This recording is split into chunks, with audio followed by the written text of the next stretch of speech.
Good morning and welcome to Avero's live stream. This week, we have a very special guest all the way from down under, from Brisbane, Judith O'Callaghan, who I will introduce here very shortly. But just some housekeeping. If you are joining us from around the world, pop into the chat, tell us where you're calling from, chatting from, joining from. And if you have any questions, put them in the chat box and we'll answer them as we go along the live stream. Um, but I'm really excited to welcome Judith to the show. I've heard so much about you. I've seen so much of your content and your work that I'm inspired by the work that you're doing, and I really want to bring this to our audience. So, Judith, welcome to the show, and why don't you tell us a little bit about who you are? Oh, thank you very much, Avi, and thanks for the wonderful introduction Mhm. and the opportunity to be here with you.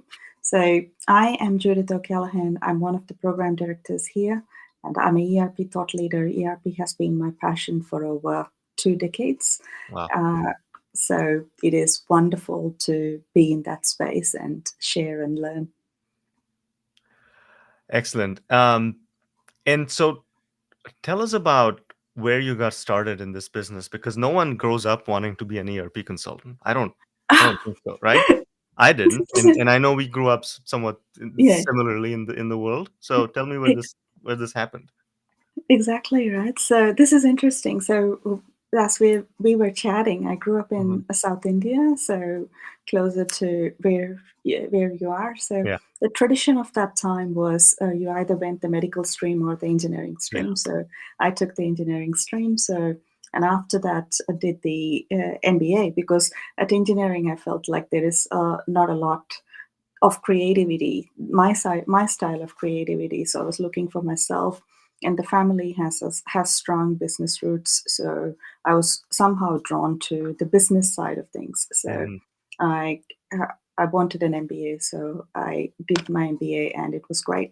So at the second year, when I was looking at specializations on looking at what I want to do, one of Jan's books or notes attracted me towards ERP. hmm, So yeah, and that's when I was going, okay, that blends technology and the business together. So which I really love. So ERP is an opportunity to have a meaningful change in the business, and it's a vehicle for change, yeah, which I really love. And I'm a big believer in making the world a better place. So though it's very very interesting to say that I genuinely believe in many cases if we do ERP right, our world gets better. So I wow, got into yeah. ERP. Yeah. That's incredible. And Yeah. for those that are just joining us, haven't joined us before, my name is AV. I'm the founder and CEO at Avero Advisors, and we are an independent ERP and modernization consulting firm in the U.S. We work across the U.S. with government agencies of all kinds, and we are live every Wednesday. And we also publish podcasts and newsletters and blogs. So please check us out on all of our channels. And there's a lot of great content for everyone. Whether you are in the ERP hunt or not, it's a great educational tool. Um, and in the audience, thanks for joining us, Jake from Greenville, South Carolina. He's actually on our team, one of our project managers. And feel free to ask questions in the chat again, and we'll follow up throughout the live stream. So Judith, one of the things that really caught my attention in your work is this concept of the conscious pause, mindful pause. Explain that to us a little bit. So, conscious pause, mindful pause, stage zero, as many people call it. Originally, when we coined the term, it was last year, and three of us kind of came up with it together. My version of this is it is the conscious pause. So, what it is a pause before you start a transformation program or Hmm. choosing to pause at different stages in a transformation program. So, the reason this is important, in my opinion, is that in ancient trading cultures, before you embark on any journey, as you would know, the family comes together to pause and assess what is needed and going ahead. So, in the modern day terms, it could be a simple thing on where where you would like to be. So Hmm. every time a program starts, ABS, you and I know when the client is ready, everybody goes just bang on. Yeah. So everyone's good at running. So this conscious pause is in a position to help reassess and then center ourselves as we move on. So in addition to thinking about ticking the boxes, this helps us understand which boxes to tick. So how do you actually do this in practice, right? Because you in program project management, organizational change management is huge. You're doing these 3 to 5 year large engagements for ERP replacements, and there's a practice of weaving in change management throughout the project. How does conscious pause, stage zero, mindful pause, how does that play into this? Like, how do you practically do this? Mhm. So, in my opinion, you can do it in many ways. So, again, for the audience, the clarity of the audience, this is different to the change management Hmm. or training or any of the other things that we do in a program. So, this is a conscious effort to pause and assess the five things. So, you do it at the start. So, definitely, we would recommend you definitely do it at the start. So, and look for lessons from the past, which may have answers for the future. So, Hmm. this is an active investment from the sponsors and everyone involved in the program to go and look for people who have walked the path before. Even though a lot of programs say we are pioneer programs, there is nothing new under the sun. So, there is always something or some elements of some programs that would be useful. So, walk the path before. And most importantly, know your organization and know what you stand for. So, in many of the organizations that I've been involved or many transformations, it happens, mostly once a decade. So, for many people, it's a once in a lifetime opportunity for that Yeah. flavor. So, clearly understand your values and where you stand for, and know the industry and those who you are serving. Sometimes this is a very good eye opener because you open up to things like, okay, those are my real stakeholders as life has changed. So Hmm. I need to be serving them in addition to this, or like I need to be serving them more, or the industry has changed. We need a better thing, better way of serving this group of people and stuff, and see how those who are involved, who needs to be involved, and those who are impacted. So it's a very easy thing to do a business impact assessment, but Yeah. it's worth doing it upfront with the right effort to get those who need to be involved and impacted. This speaks volumes. And the last one that I firmly believe is give and receive, which is the fundamentals of life. So understand what the program's giving and what the program's receiving, and also at a wider level, there is always a give and take Hmm. on what it is, and that is gold. And this is all of this is gold, Judith, because you're tying in like almost a practice of meditation and into something as fraught with risk and irritating to most people, an ERP implementation, right? It's taking a pause to observe, which is the basic fundamental of a meditative practice. Just Absolutely. watch and don't get involved. Don't engage with your feelings and see what's going on around you, right? And so you do that at the beginning of kicking off a project, almost pre-kickoff, and then Pre-kickoff, much before kickoff. yeah, Yeah, and you yeah, do it at regular intervals within the yeah. project because there your risk register grows and your change management is not going well and people are upset and leaving the team. It's a good time to take a mindful pause and not think of yourself as the player from a greater Absolutely. height. So this is extremely fascinating. Um, Thank you. yeah, and I commend you for like actually putting this in practice. So we touched on this a little bit, but how Mhm. often should do you think that the team should take a mindful pause while you're in the So, ERP process? And in audience, you guys, please tell us what you think. How often a mindful pause should take place in a large project? Go ahead, Judith. So, in my opinion, we'll wait for the feedback from the Yeah. audience. More the better. Yeah. So this is about creating the space to know. So this is a concept that I have learned from one of my mentors, Bernie Kelly, who's a great thought leader in this space as well, and he does it from a strategic point for a lot of organizations and industry. So we talk about conundrums and many other things.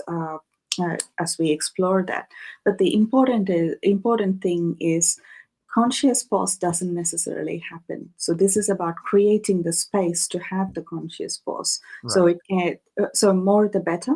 So definitely at the start, we would recommend that you do it, Hmm. find time to do it.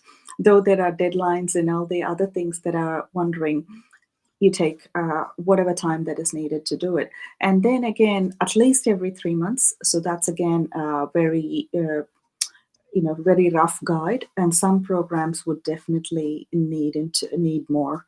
So there is a question for the audience on how long it would Yeah. take, and it's definitely not an infinite pause. So and conscious pause doesn't have to involve a whole group of everyone in the program to just put it on hold and work through Hmm. that. So it has to be very selective on who needs to be involved and how you approach it. Maybe at the start it'll have sponsors and very seniors to set the stage right, and at different stages you'll have different groups involving, and then we can collect information Yeah. or see what intel comes out of it. Hmm. So And it's that's a not. wonderful question. Yeah. It is. Thanks, Clay. And it's not necessarily a pause where you're stopping activity, right? The data conversions can go on and Okay. configurations can go on. It's To me, it seems like it's the sponsorship team, it's the people that are making decisions that typically end up having friction within departments. Exactly. Those Yeah. are the people that need to step away for, I don't know, half a day, 2 hours, Yeah. with a guided session, right? They can't Yeah, do with a the guided session. Yeah. guided session that you have Yeah. a sort of a coach or a guru walking you through this. Yeah. Um, no, excellent question. Thanks, Clay. And Kyler, our friend Kyler says, is that pause possible in government or public sector environments? I assume the pressure is on from constituents is focused on actual results, no matter the quality. Yeah, Another that's a very good take on it, right? So what we are finding is a lot of programs sometimes we are not providing the outcome that is needed. So the question. answer could be in this, who knows, right? So it doesn't have to be a very long thing, as we discussed. So government, public sector, or probably anyone who is into transformation would benefit out of this. Yeah. Yeah, and government specifically, Mm. it's very possible, if not more so than in the Mm. industry in general, because things do move slower by design. It is the government, right? We trust them with our money, so they should be as careful as they can be. So things are slower. The pressure is not necessarily on from constituents, because they come into the picture at the very end of the project, if there is some customer facing products that they're implementing. But really, it's internal. They haven't done it in a long time, and like Judith said, this is a once in a lifetime project if you do it right, or it's a once a year project if you don't do it right. Oh, yeah. So it's very possible, and we do it in different formats, right? We may call it something else, but there's always pauses that are possible in any project. um, Judith, can you share some real life examples of how you've done wellness Yeah, pauses? absolutely. And this is with one of the industry colleagues that we both know about. For me and Wayne Holton, this program is close to our heart. Hmm. So with this program, we were looking at providing as part of the program. One of the things was to provide a reporting solution. So there's a very interesting organization with more than 200 plus reports processed every week and Oh, sent to one specific group for the board to make decision making and all that. So it's good to say we need all the information for decision making. And what we realized during this conscious pause phase is One of the reasons all these reports are needed is because they're trying to work out what happened in the past. So, and the other one is they needed we did another exercise which was able to point out the 5 parameters that are so important for decision making. So what they were looking for basically was a dashboard or a trend analysis kind of thing, which gives people what they wanted, Hmm. that is what's going on. And for the decision makers, it's the 5 things that was which could be captured in multiple dashboards that gave the decision. So yes, it saved a lot of time, a lot of money, and a whole bunch of other things as well. But it's the thought process of shifting. You need so many things for a decision making to, yes, we are looking at this decision making, and if and it's a completely different thing of, if there is a problem, let's go and address it, to a completely reactive of, you know having all the data absolutely needed for different purposes and stuff. Yeah. So for me, it's a conscious pause is an opportunity for shift in thinking and lifting everything to a higher trajectory where it can. And I've seen programs. In one of the programs, they realized that the community they thought they were serving, or basically their stakeholder group or the group they need to serve, are not necessarily the community. Right. So they are necessarily serving the stakeholders of their stakeholders. But this was Hmm. again a utility. They thought they're serving another utility, but basically, Yeah. no, you're serving the users of that utility. Right. So providing users the visibility of your outages or whatever else improves the quality of life for you, Hmm. for definitely good stakeholder engagement and other things, and the life for the other utility who, with whom you're Hmm. transacting with. So these are, opportunities of gold that come out of this conscious pauses. And do we have all the information up front? Sometimes we might, programs might, but as the programs grow, or I would call it, as we start getting into the details of it, it could be the design, or it could be even during a build or whatever phase that you are in, Hmm. we still discover information. So what are we going to do with that information? That is what is more important.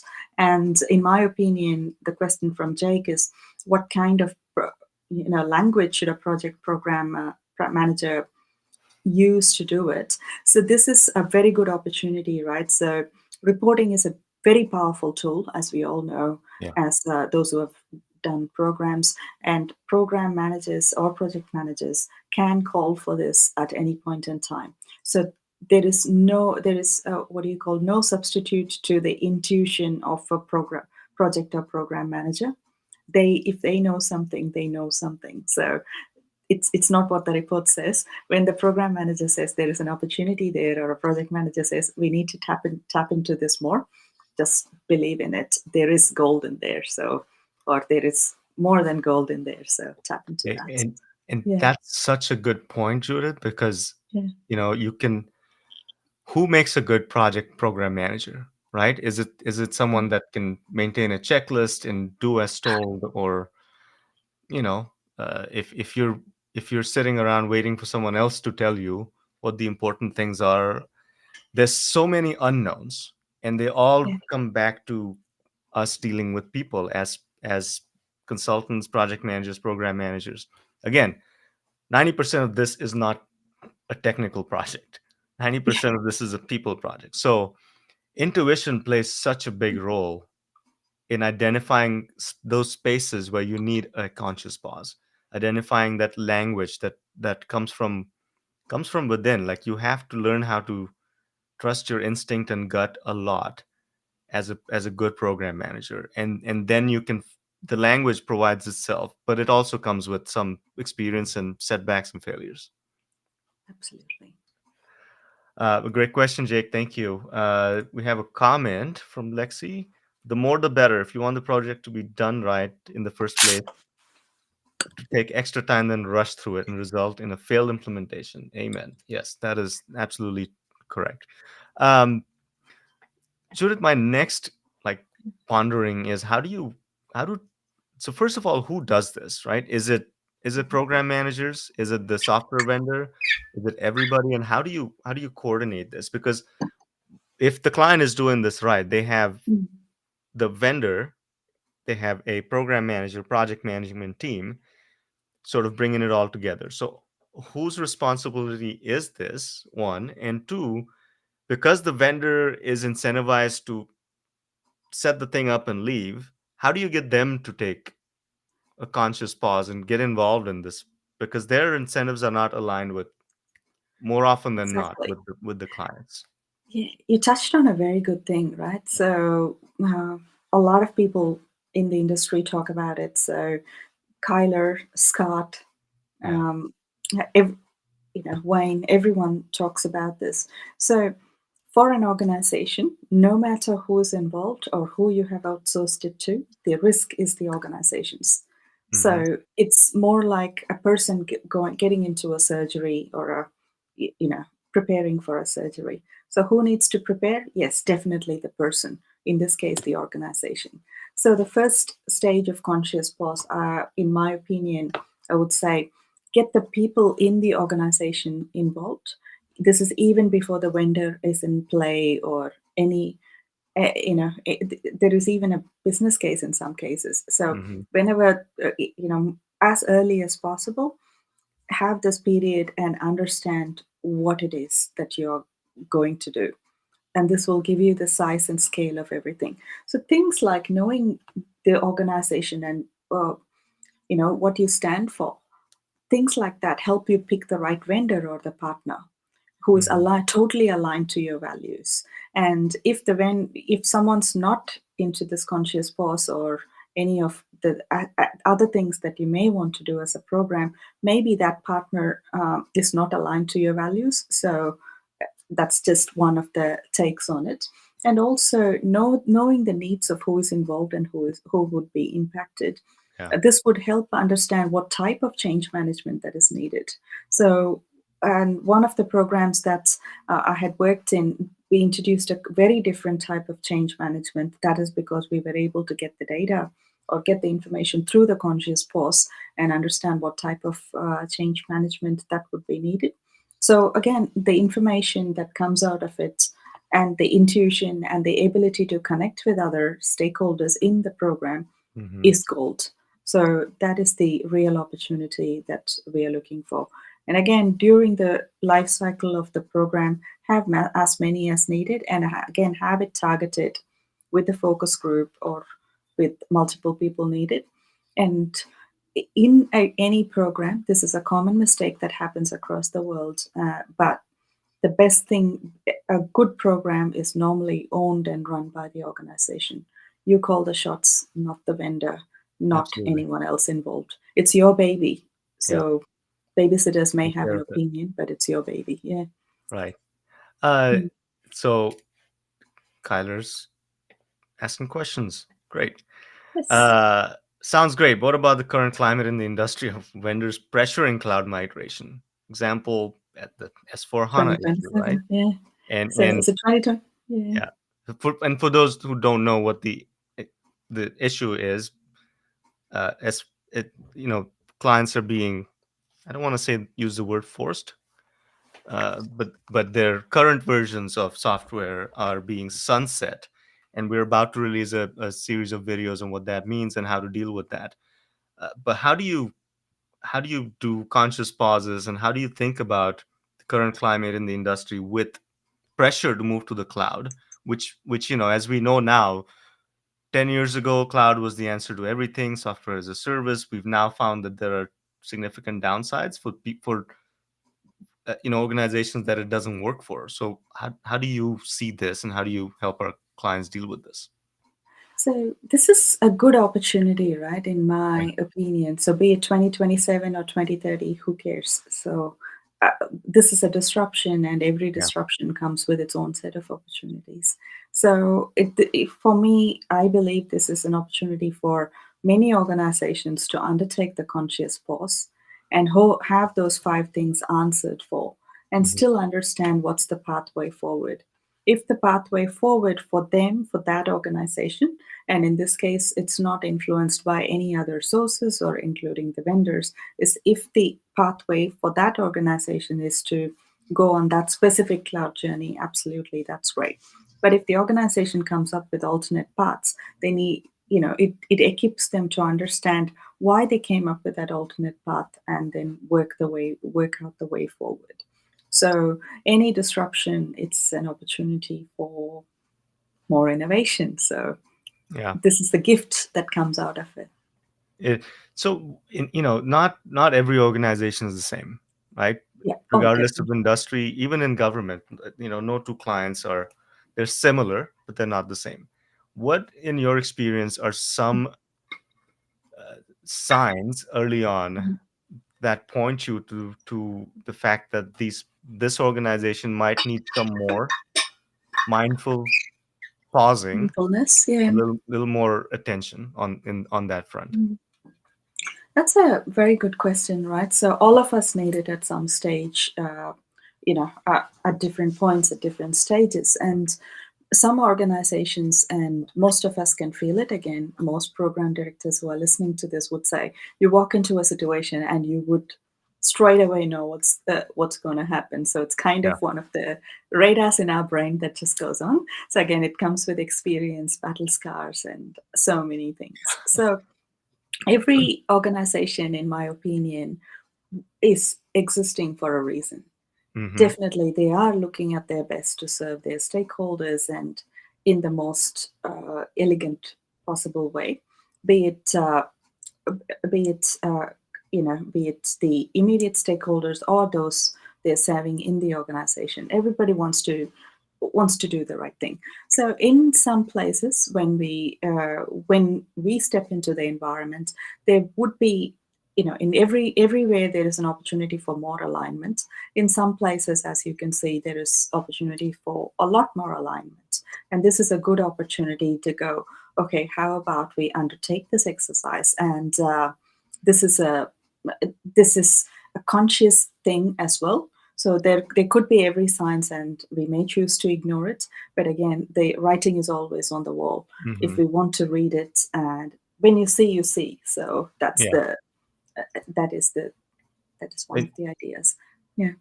and so again, back to intuition, back to Mm. experience, back to battle scars, um, back to not running projects by checklist, because Oh, yeah. there is no list of signs to see. I mean, we could sit here and Exactly. come up with them, but it'll take us years to exhaust every sign that you see that this team might need more attention.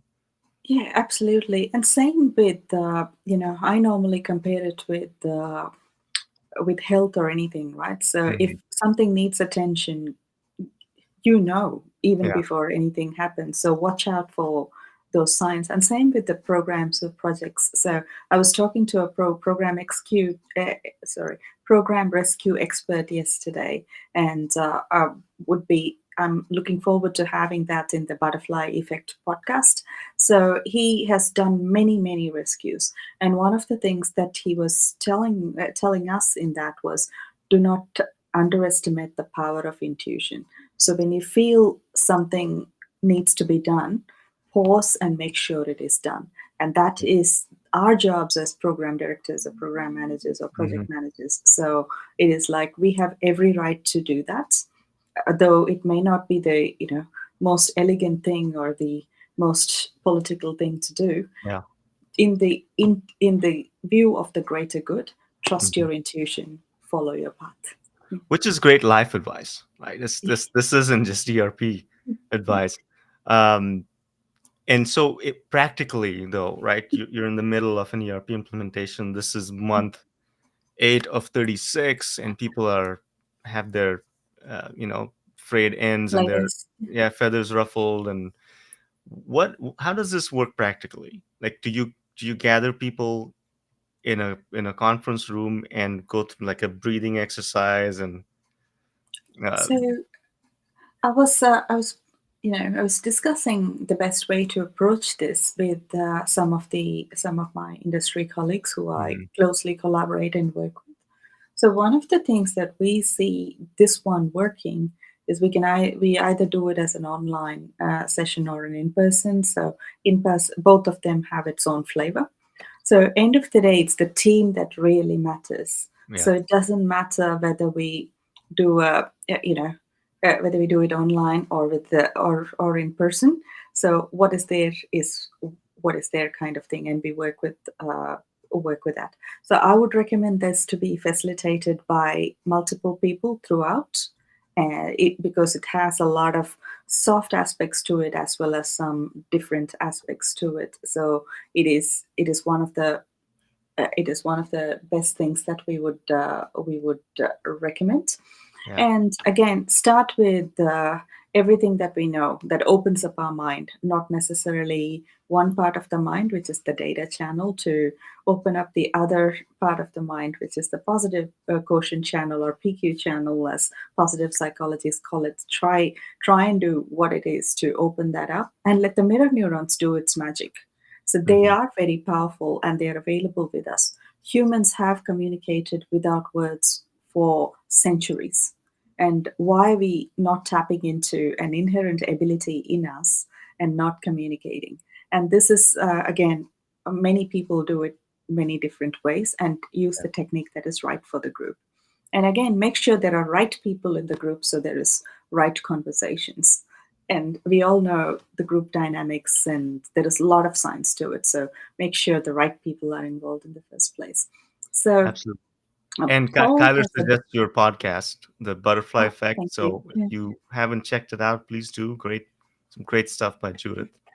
Um, It'll get released sometime in middle of June. okay. So I'll follow my Excellent. LinkedIn and I will do an Yeah. update here. Thank you. Paul Byrne, all the way from Europe, is saying, "This is fantastic, but do you really think organizations really consider mindful pauses, or do they just put their foot on the pedal and go, go, go?" Paul, you and I know the answer, so we can be a Titanic again. Programs they can. So that's on the lighter side, but again, Yeah. this is one thing as thought leaders. I think we need to change this in the industry. Hmm. So it's too big an opportunity. Any transformation is too big an opportunity to not go well. So Yeah. let's do what we can to keep it in the right path. Well, and also as consultants, program directors, it's our job to help our clients strike the balance, right? Because they don't know. They don't know Yeah, what they don't know. They haven't done this before. They've done this 20 years ago. So the risk of go, go, go without a pause, call it mindful or not, right? The concept is the same. Is conscious. are we still on the right track? Are we still in the right direction? Especially on projects that are failing, right? You and I, our teams get brought into projects that have been going on for 5, 6 years and no one knows when it'll end. There is no plan. It's just the vendor saying, well, it's not working. And the client saying, yeah, you're right. It's not working. Let's keep working at it. Yeah, So in that situation, it's almost like you need to disrupt business, and it's and in those cases, it's not so much a mindful pause. It's like you're yeah, gonna hit the iceberg on purpose to stop the train and assess. Um, so that happens, right, when you don't pay attention to where you are, why you're on this journey, and uh, what's the end game. Because you can lose the track of that if you're not doing this program management thing mindfully. absolutely. And that's a very good point. So doing the same thing repeatedly doesn't give us the same results. Yeah. Correct. Great discussion in the chat boxes, and let's see what we have here. Um, Someone on my team's asking, how can we effectively balance the need for occasional pauses with the overarching objective of improving infrastructure and services? What key factors should we consider to determine when a pause is beneficial or when it might stop progress? So this is again a very good thing, right? So the answer lies in that questions, Yeah. and it is a look in the rearview mirror. So you don't need an external person in many cases. So all these groups and the conscious pause phases, mostly the answer lies within that group. Hmm. So the facilitator's job is to help derive those answers and help help Yeah. everyone to identify that. So the answer is in those questions, and Yeah. for every organization, every circumstance, it's different. So What Yeah, and that leads me to my next question, right? Is Mhm. as project program managers, um, I mean, we chose this life, but also uh, it's not once in a lifetime for us. We do this every day. Oh, On the client's end, this is a shock. They can't wait till this process is over so they can get on with their lives. So mhm, there's a lot of stress involved, right? And there's many different people identify with stress differently. They define stress differently. They respond to stress differently. mhm. What are some of your techniques for managing stress within your teams, and more importantly on the client side? Because if unmanaged, it's going to cause Unmanaged ruffle is the, feathers. yeah. Yeah. So, as you rightly say, we do it for a living. We know Mhm. what we are signing up for. Yeah. So, we do know what it's like to do endless cutovers every weekend Yeah. and all that stuff. Uh, and also challenges that come with it. So people like us are a special breed. So Paul and I often say, Paul, I'm sure you'd agree with me when I say that special breeds get into the life of projects, and then some of us, uh, you know, some of us take on additional roles as well. So Hmm. for a client, it's different. So the way I look at it, it's like Paul Kotzer and I were talking about it: a surgeon versus a patient.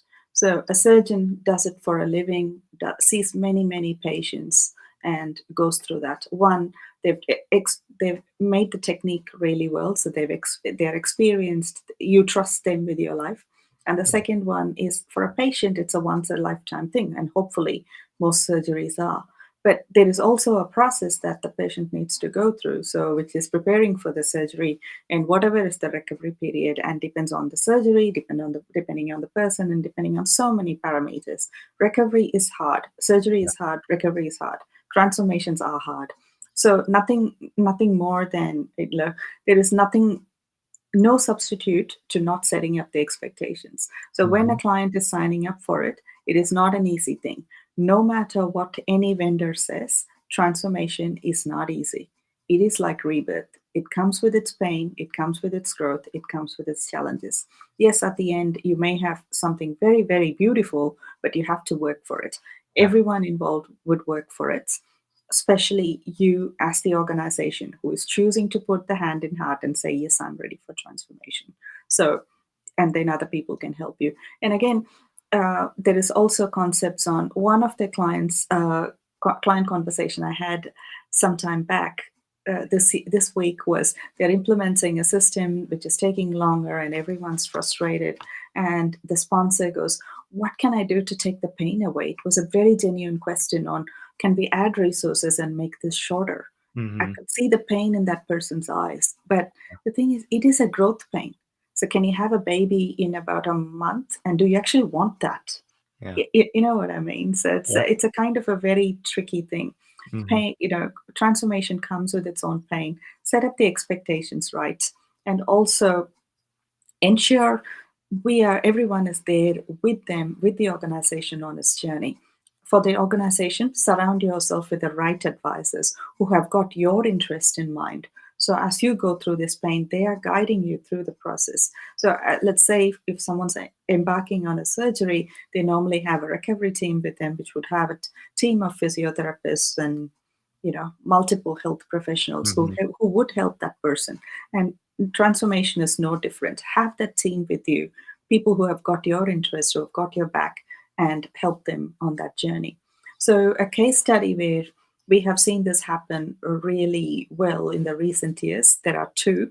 So, one organization was a complete greenfield implementation, and they put in a new technology and they went for the latest and greatest, and it was a conscious choice for them. And for them, yes, there was a lot of challenge as they got onto this, but the important thing is they were prepared for it. So Hmm. this was if you want to use the surgery term, it's one of the hardest surgeries anyone can undertake. But the person, in this case, the organization, was prepared for it. So that was good. As a result, the recovery was faster. And the other one was a blue field. Take your time.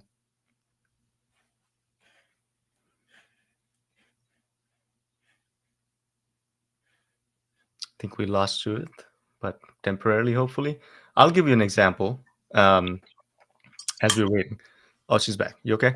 I'm back. Yeah, Yeah. just had some water. Sorry. No worries. No worries. Keep going. So, so yeah, the other one was a blue field where it was a informed longer term transformation, and the journey that goes on at different stages. Yes, Hmm. they had very specific transformations dropping at specific stages, but then they were prepared for it. So this is like running, multiple sprints together. So it's like you get the team ready and do it.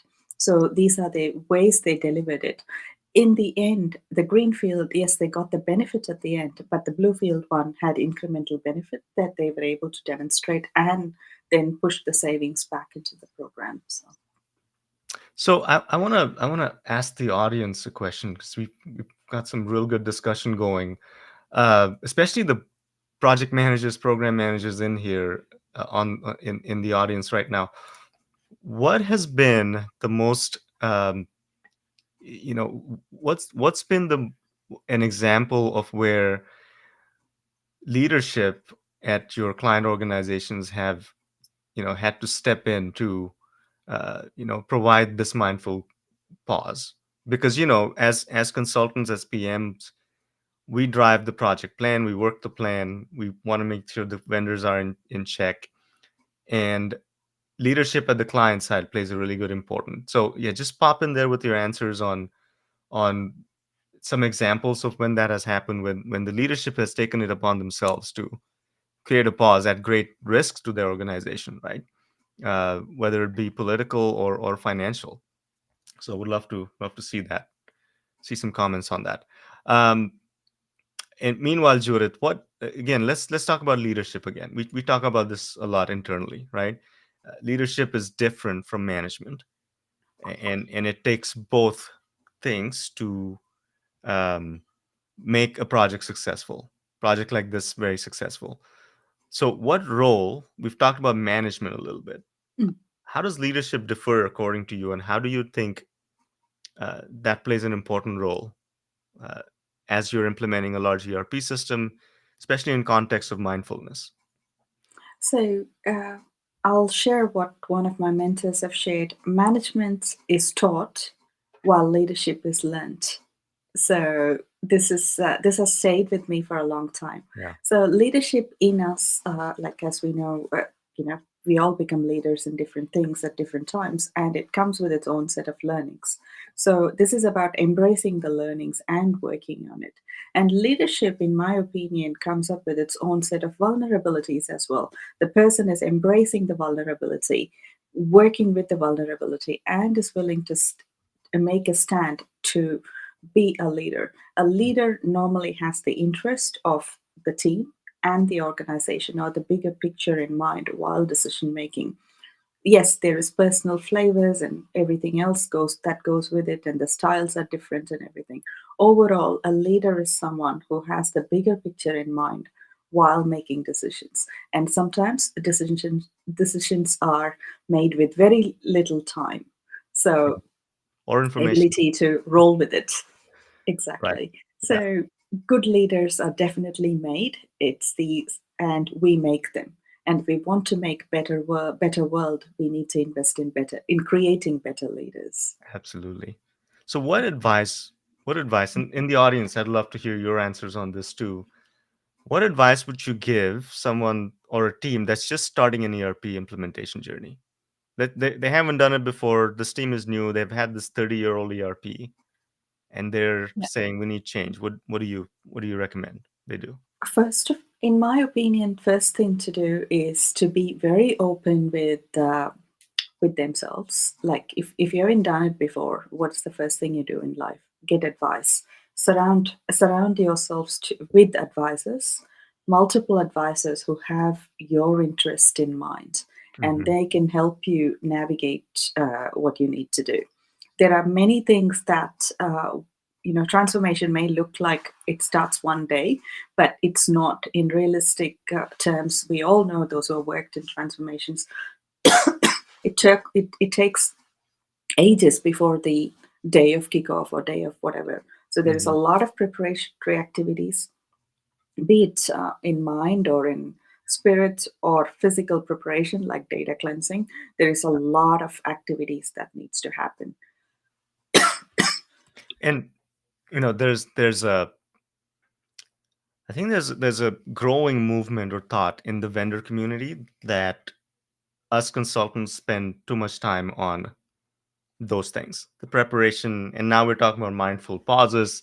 I know some of my vendor friends are going to be like, here he goes again with slowing our process down, right? Especially in governments where it takes an RFP and takes months to put a good one together. We've heard from top vendors saying, you guys need to speed this up. Why are you taking so long to take this to market? So you need to combat that with reality and find common ground, right? What are your thoughts on that? On one hand, yes, we can spin our wheels on redefining processes and requirements, and but where's that fine line? Because you have to be really prepared to go forward. And on the client's behalf, we advocate for that slowness, because it that doesn't always mean it's you're doing it absolutely correctly, but at least you have the time to catch your mistakes. What are your thoughts? Absolutely. Absolutely. So most of the time when we get involved in programs, as we all know, everyone believes they're against a clock or a deadline Mhm. or something or the other. The Yeah. thing that we are constantly combating is the battle of time. So either Mhm. it's made up or in someone's for some reason, for political made up deadline or whatever that is. It's a real constraint that we balance, and it's the narrow line that we walk. Yeah. So what we as leaders in the program management space can do is, yes, do the basics right, come up with a realistic plan, budgets, all the stuff that we do as PMs or program directors, whatever it is, do what we need to do. And also introduce the concept to the organization, because the conscious pause concept is not well known to the organizations just because they don't know the value of it. And sometimes most organizations that we deal with, let's face it, are bricks and mortar businesses. If they want a product, they order it and it's there, and the processes are established. So they have the specifications and they have everything ready, and they apply the same mindset to transformation programs, and that's when things go very, very challenging for everyone involved, because it is because of the mindset. So educate them that the transformation is different. It is not ordering a product that is going to be there at a specific time. It is a journey. Yeah. So, and the power is in the journey.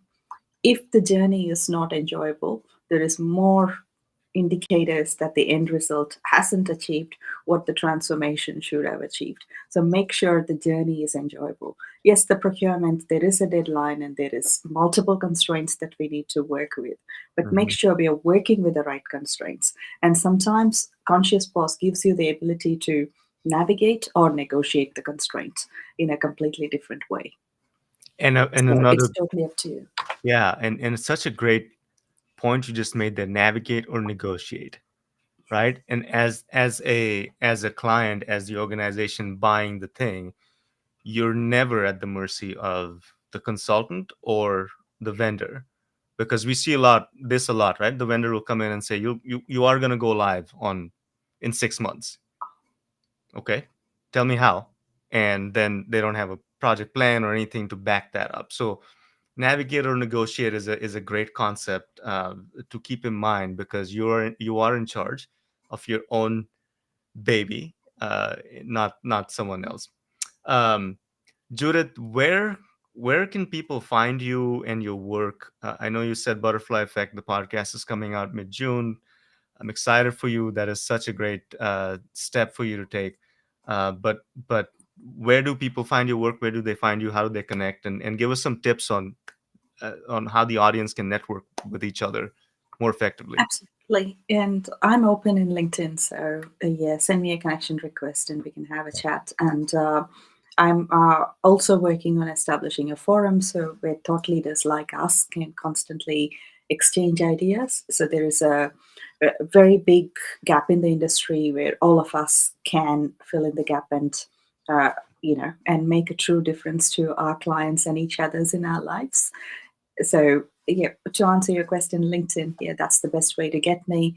And watch out for the podcast and the forums coming up. Excellent. And we Avero have created a checklist. If you look on the screen, uh, click on the scan the QR code, and you'll find the executives checklist to ERP implementation. I think we're going to add mindful pauses to that checklist, um, right? Because it's such an important concept. But download that list to see where you stand, to see where you need to go as you get on this ERP journey. Um, the other thing, let's see if we have any questions. Um, yeah, Paul Byrne wants to go to an island. No, that's Clay that wants to. Here's a great comment. Let's rent out a private island for a week to the project budget template. Okay, Clay. Good Oh, luck that's a selling great that. idea. Yeah, Yeah, that's a I great love that idea. idea, but I want to see you sell Mm. it to our clients. Um, Judith, thank you so much for joining us today. I think you've been a fantastic guest. I can't wait to see what you do next, and hopefully we can collaborate in the future, not just on live streams, but actual work where we'd love to bring some of these concepts to our clients. Um, so thank you again for joining us. I hope to see you and talk to you again soon. We will be attending the GFOA conference in Orlando in a few days. We're super excited. Avero will be there in full force, so come see us at booth 632.